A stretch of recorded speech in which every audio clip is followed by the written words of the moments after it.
Our next conversation today is with State Senator Julie Gonzales, Democrat from Denver, who has just launched a campaign for U.S. Senate versus Democratic Senator John Hickenlooper. Welcome. Thank you so much for the opportunity. All right, let's talk a little bit about this race, your views, what brings you to it. The key question, why should Colorado voters fire John Hickenlooper and hire you?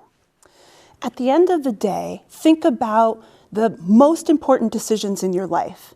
Can you afford to buy a home? Can you make it in this economy? Do you have enough for childcare, for elder care, for the most important and precious decisions in your life? Right now, our politics work well for the billionaires and the oligarchs. They don't work for the rest of us. And to me, when one finds themselves in a position to say no to Donald Trump's nominees for his cabinet, and instead proactively votes for 10 of Donald Trump's cabinet picks, that to me is disqualifying. That is the demonstration of the go-along to get-along politics that has defined Senator Hickenlooper's career. And in this moment, when the world feels like there are so many crises and we are in this whack-a-mole politics, to stop and to say, wait a second, are we doing everything that we can as a party to combat this extremism? I think the answer for Senator Hickenlooper has been no. On the flip side, I've done the work. I've been clear about who I am, my values, and I've taken on tough issues that propose solutions that meet the scale of the problems that are confronting our society. Taking on big corporate landlords, taking on access to abortion care in the state legislature before the Dobbs decision was finalized, right? That level of proactive work is the type of leadership that I think Coloradans demand in this moment, and it's why I'm stepping into this race. We're going to talk about a lot of the issues that you brought up there as we go along here. Was there a specific moment for you that you said, that's it, I'm going to run? Yeah. I first started thinking about this in the summer, immediately following the passage of the big, beautiful bill, the big bad bill, H.R. 1, that passed, that really stripped the safety net for working people and instead gave a bunch of tax cuts to billionaires. Which, of course, Hickenlooper voted against. Exactly. Yeah. No, certainly. Welcome to it. That's a baseline of to vote no to that massive transfer of wealth. That's a baseline. But when we saw the impact that immediately caused for our state budget, for working people, for folks who are already working 2 jobs and have a side hustle to try to make ends meet, and they're still being forced to make impossible decisions between paying for their rent and also paying for their prescription drugs, to me that started to really raise this as a question of what might this look like. It was really interesting because then suddenly, as I started to ask folks, what do you think? What might this look like?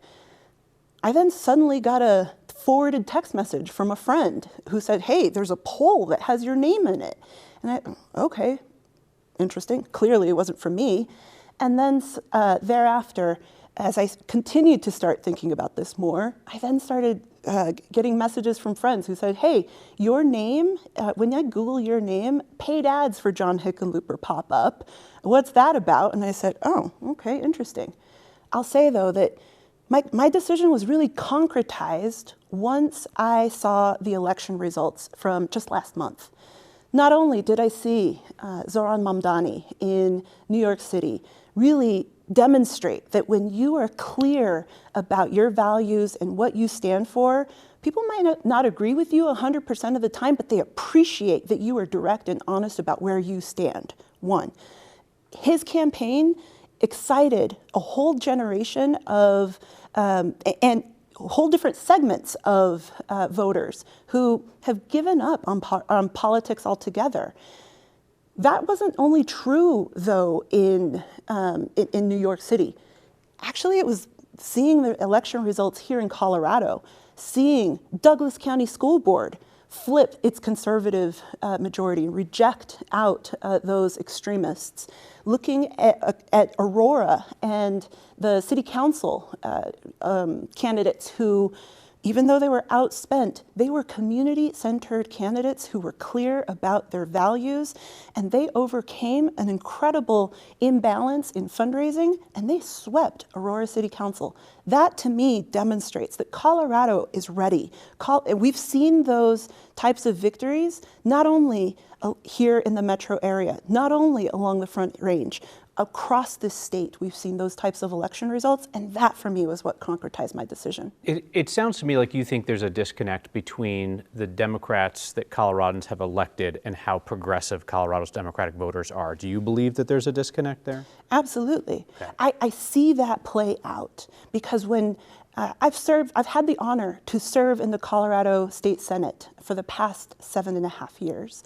And I have seen that when I go into 200 East Colfax, there will be moments in which things that when I talk to literally people outside the Capitol, on the street corners, they'll say like, are you kidding? That's common sense. And I go into the Capitol and suddenly it is the most controversial thing that you could possibly imagine.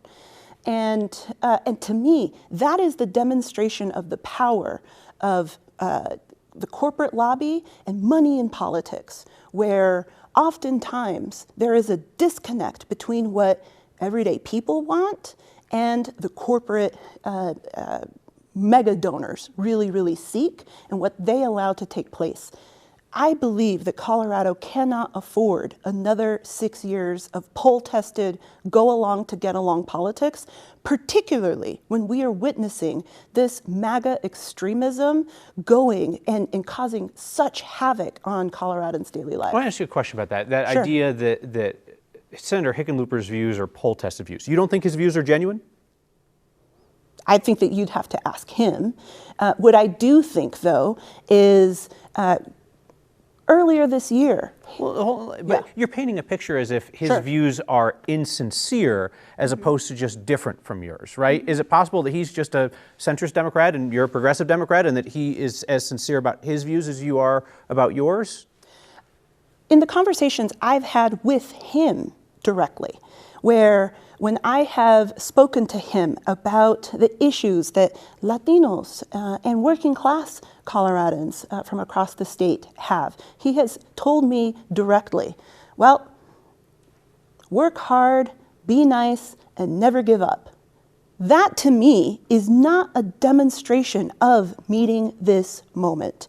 I think that earlier this year, when you interviewed Senator Hickenlooper and asked him about why he had voted for second only to Senator John Fetterman, right, for so many of Donald Trump's cabinet nominees, that seemed to be breaking news to him.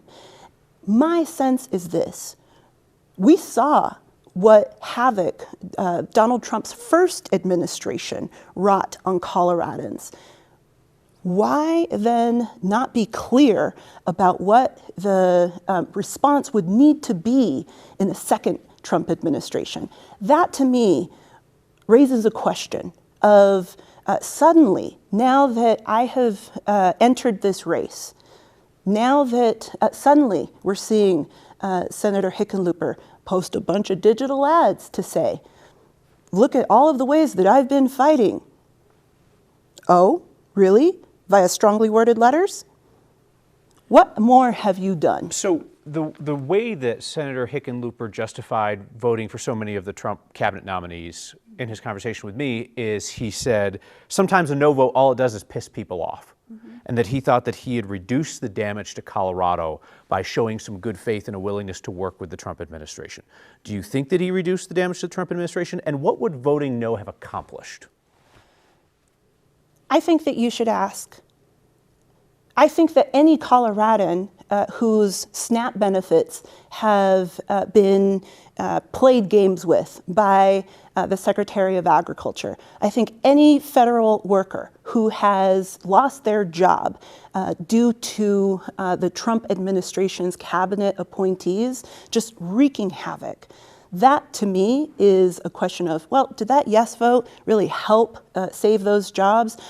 Did those families not go hungry during this government shutdown? And now, where the Secretary of Agriculture is now saying that everybody's going to have to reapply, that to me is not standing on your values. That's go along to get along types of politics.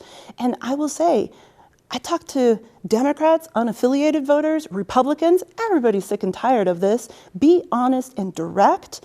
And we might not agree, but at least we will respect one another for being able to have a direct and honest conversation. And that's the hallmark of my work in the Colorado State Senate. You stab me in the front, we're good. You stab me in the back, we've got problems. And I've been able to have really great relationships with my Republican colleagues because I have been direct and honest in that way. So if Senator Hickenlooper were here, he would say that he's based his entire political career on this idea of finding compromise. Bring people together who disagree on things, you find compromise, and it aligns well with his centrist politics. What's the harm in finding compromise, especially in the U.S. Senate, which is a body that is built on deliberation and compromise? It is a question of who's in the room when those compromises are being sought and being negotiated. I've dedicated my career to organizing people who oftentimes don't have seats at the table where those decisions are being made and hammered out. I'm talking renters, I'm talking teachers, I'm talking working people, youth, right? And when you actually center those folks in your politics, it turns out that the partisanship starts to fall away, because if you are a young person, I don't care if you live in Denver or in Durango, your experience of access within these decision-making tables feels so far removed. But when you center those folks, you can actually, it might take a little bit longer, but you can actually achieve far more than if you just sit around with the corporate lobbyists and the folks who are wealthy enough to pay for representation at those decision-making bodies where those conversations get hammered out, whether that's at the state capitol, whether that's in Washington, D.C. If you were to switch places with John Hickenlooper today, what would you do specifically to oppose the Trump administration that he is not doing? I believe that we ought to be advancing solutions that meet the scale of the problems that currently confront our society. I am talking about specifically, let's extract the profit motive out of healthcare. Let us advance universal healthcare for all. And in so doing, you stop listening to the corporate lobby and you start listening to Coloradans. We're in a moment right now where rural hospitals are maybe a month, maybe 6 weeks away from having enough operating budget of, if we don't figure something out, we are going to be forced with having to shut our doors, right? And that, to me, is not a partisan issue. That is, let's get the people directly impacted into the room and then figure out those solutions from there. So you support universal health care. Senator Hickenlooper does not. But my question was, if you were to switch places with him today, what would you do to actively oppose the Trump administration? You'd still be in the minority in the Senate. You wouldn't have the House. What should he be doing at this moment vis-a-vis the Trump administration that he's not doing right now? I think listening directly to the working people, to Coloradans, not only showing up when it is politically easy to do so, or when there's a threat of a credible primary challenger, to then start saying, oh, wait, look at all of the things I've done, right? To me, it is not how you show up when things are easy. It's how you show up when things are hard. And right now, it is easier right now for Coloradans to tune out because they're not willing to, because they feel like they're not being heard. And so to me, it is showing up, listening to people, and finding that common ground and those solutions in community, not in D.C., not only in the halls of the U.S. Senate. It means getting out and talking to the people, one, and two, it means advancing policies that actually meet the moment. And you do that by being clear in your values, not saying, well, before I go and start talking about what my values are, let's see who's in the room so that then we can find a compromise. So I'm going to ask about this for a third time because I think it feels central to your campaign. It feels central to the conversation within the Democratic Party right now. But again, I'm asking you, should he be doing specific things in opposition to the Trump administration that he's not doing? And what I hear from you, and you can correct me if I'm wrong, that he needs to be listening to more people, listening to different people, being more proactive in terms of the policies that he pursues. But I'm not hearing anything in terms of like he should take this step or this maneuver or push that. Is there something that he should be doing in D.C. next week, week after that, to oppose Trump that he's not doing? I think that the time for that largely in his role has passed. In terms of when the cabinet nominees came through. In terms of the cabinet nominees, one. Two, in terms of he's now in year 5 of his 6-year term. Help us understand where, but for Senator Hickenlooper being in the room, Colorado would have gotten a raw deal otherwise. I think only now that I've entered into this race is he now saying, oh, wait, no, look at all of the strongly worded letters that I've sent. That to me is not good enough. And saying yes to 10 different Trump nominees in the second Trump administration is, to me, shocking. It makes no sense to me. What I will also say, though, to just also respond to your question about the future of the Democratic Party, is that I actually think that when Colorado voters have the opportunity to weigh in directly on this question of 6 more years of poll-tested incrementalism, that go-along to get-along politics, versus a dedicated and proven progressive leader who I've been clear on what I stand for and what I don't. When you present Colorado voters with that clear distinction, I trust the voters. I think that they will respond in kind to my candidacy and campaign.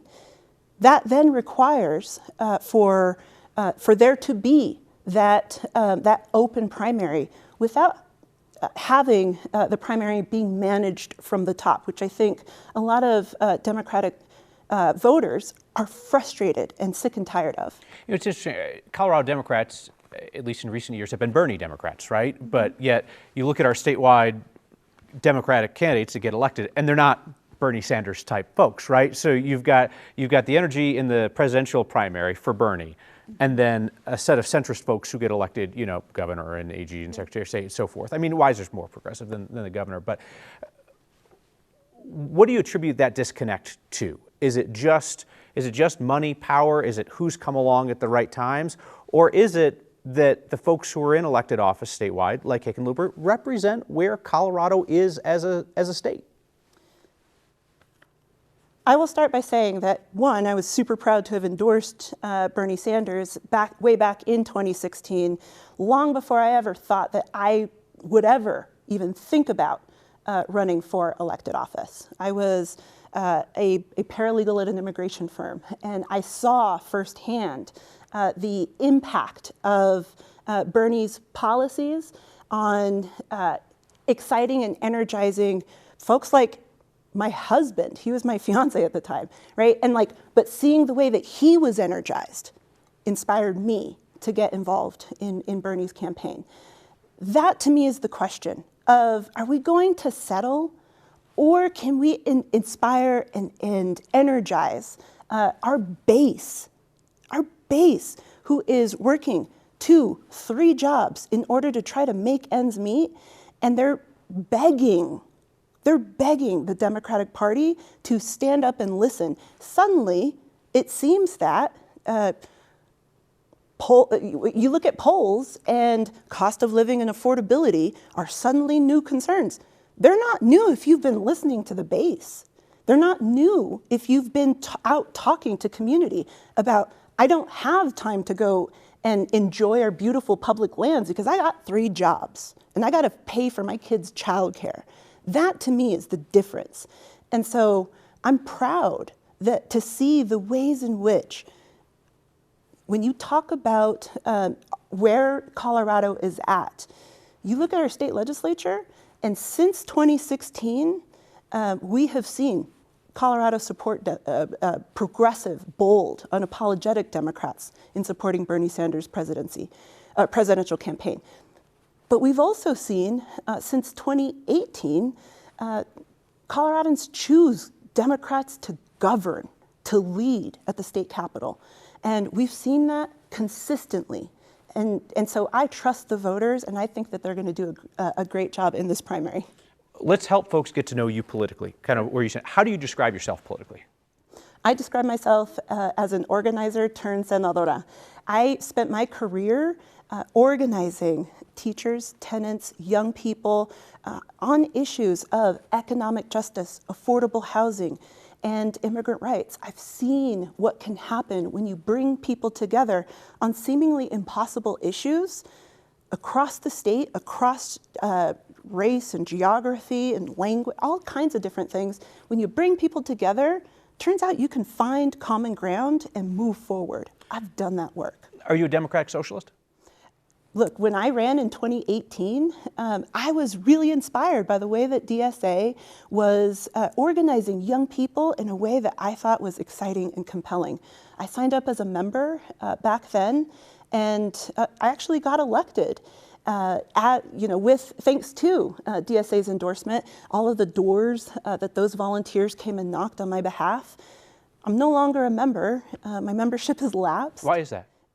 Because I've been doing the work at the Capitol, and I don't go to the organizing meetings, and I don't think that it's right to be a member, a card-carrying member of an organization that you don't actually show up to the meetings for. Yeah, I guess I'm not so much patting you down for a membership card. I'm asking, like in your head, philosophically, are you a Democratic Socialist?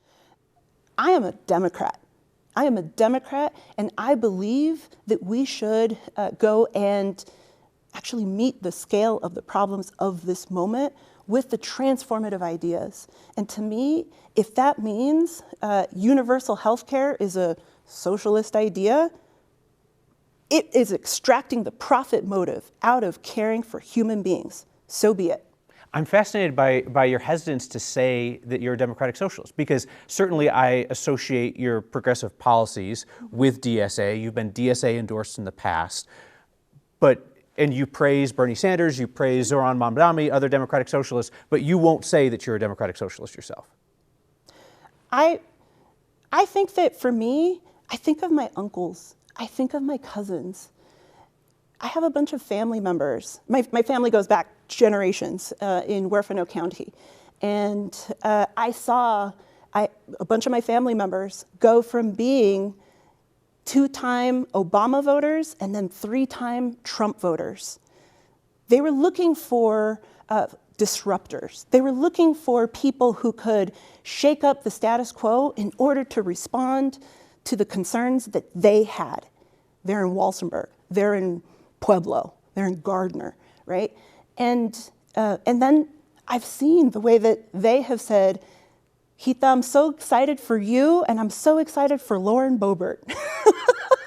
If I'm being honest, it's a little bit why I'm hesitant about the labels, because I think that in this moment, it is about meeting people where they're at and starting from that perspective. It's not that you think that the label of Democratic Socialist would be a non-starter in a statewide race? No. As a matter of fact, Bernie Sanders has won the state's presidential primary not once, but twice. AOC and Bernie Sanders, just within a few days, had 30,000 people show up here earlier this year. Yeah, I think that's the reason why it's so surprising to me that you've decided to shed the label, because I associate it with you and your policies, and now there's a membership lapse and you're no longer a Democratic Socialist, but we can leave that. Folks can make of that what they will. Let's talk about immigration. You've worked around immigration issues for a long time. Let's start with like a very basic question that's kind of at the heart of this. Who should be subject to deportation from the United States? So first and foremost, we ought to recognize that both Donald Trump and I agree that our immigration system is fundamentally broken. Now, we've seen both Republicans and Democrats play games with people's lives for far too long. I graduated high school in 2001, the first year that the DREAM Act was introduced. DREAM Act's now old enough to get a beer, and it still has not been signed into law. That is the brokenness of our immigration system. We've seen too many of these politicians play games with people's lives. And so for me, what I think is you either trust in due process, you trust in immigration judges to make value judgments as to, when you look at the balance of equities and harms in somebody's life, do we trust an immigration judge to make that determination? Our immigration system is so broken right now that judges are getting fired mid-immigration hearing. Immigrants with valid asylum claims are being deported to third countries with no rhyme or rationale. That is not only inhumane, it is un-American. It is not who we are.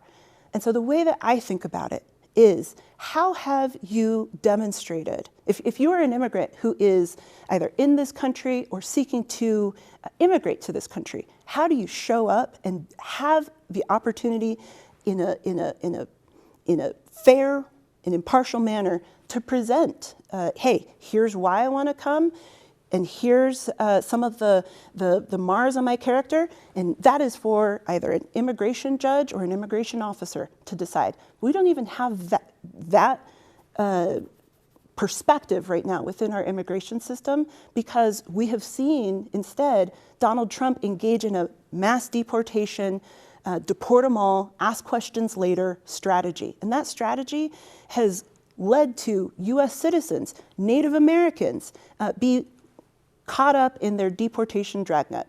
I want to get back to the original question. I appreciate you taking me through where you stand on immigration, because you've worked on this for a long time. Sure. But to get back to that core question, right? Because this is at the core of what Trump is doing with his mass deportation order, right? Mm-hmm. He says during the campaign, we're going to deport the worst of the worst. We're going to start with the worst of the worst criminals. Then we actually watch what plays out in the streets, and it's a different story, right? Mm-hmm. It's collateral arrests. It's just getting anybody that they can that does not have a legal status here, and then deporting them. Yeah. So in your view, who should be deported and who should not be deported? To me, one, if you want to actually go and enforce the immigration laws on the books, it means actually having due process. It means having immigration judges. It means having immigration officers who can go and evaluate cases without having ICE come and pick people up at courthouses, pick people up at their immigration interviews, and just jack up the entire system.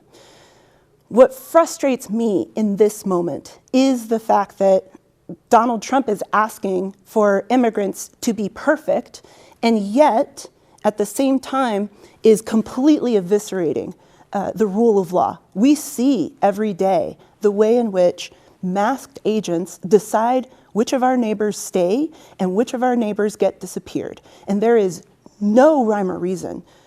Donald Trump says that he wants to go after the criminals, and yet the overwhelming majority of the people who have been picked up in his dragnet are folks with maybe a traffic ticket or no criminal record whatsoever. I want to ask you a question just because it came up in that answer. As it relates to the state legislature, would you like to see Colorado do something like California with a mask-off law for immigration agents? I know that there will be a bill coming on that, and I really look forward to understanding sort of what the Colorado approach may be and how it might differ. Here's my question. What happens, who actually holds ICE officers to account when they break the law? We actually passed legislation here, I was a prime sponsor of the bill, to ensure that when Colorado, either state or local employees, willfully violate the law, that they get held to account. The question ought to be asked of ICE, what happens when ICE breaks the law? And what happens when they trample on the Constitution and disabuse immigrants of their rights? I want to touch on two other things. You've led in Colorado on the issue of abortion rights. Mm-hmm. If you were to be in the U.S. Congress, would you seek to have abortion rights put into American law, and if so, at the Roe standard or at a less restrictive standard like Colorado has? I'm so proud of the work that we have done in order to advance reproductive freedom and defend reproductive freedom even before the Dobbs decision was finalized.